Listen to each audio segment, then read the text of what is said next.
Life itself is but a vapor that appears for a little time and then vanishes away, like the mist on the mountains, which the rising sun quickly disperses, or like the curling smoke, caught and scattered by the breeze as it issues from the chimney top.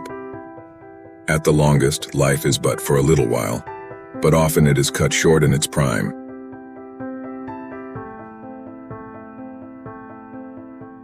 Men ought to bear this in mind. Plans ought not to be formed with no thought of God, all rests with Him.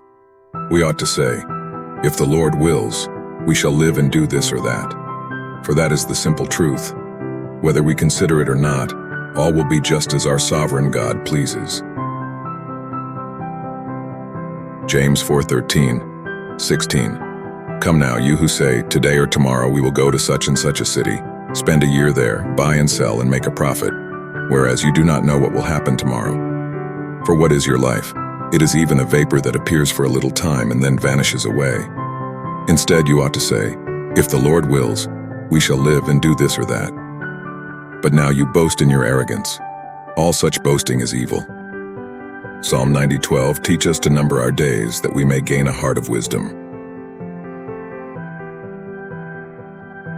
The request, teach us to number our days, means that we need God to reveal to us the brevity of life.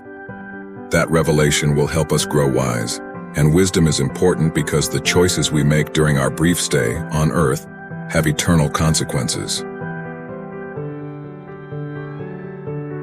Jesus gave a parable that also explains what happens when we don't number our days. In Luke 12:19-21, he describes a rich man who wanted only to eat, drink, and be merry, and had no time or thought for God. The rich man believed he had years yet to enjoy his pleasures, but God required his soul that very night. If the rich man had learned to number his days, he would have pursued ventures that had eternal significance. We can learn from this parable that none of us know how many days we will be granted, so we must not waste them on silly, selfish pursuits that have no real value. God's desire for human beings is that we learn, grow, and seek wisdom. As we learn to number our days, we will share that desire. We were created to walk in fellowship with God, discovering the mysteries and delights He has scattered throughout creation. The Lord enjoys partnering with us as we pursue all He designed for us to accomplish. When we live in harmony with Him, death is simply a change of address. Our enjoyment of Him continues unabated when we step from this life into eternity. Today, when you hear His voice, don't harden your heart. Seek the Lord while He may be found.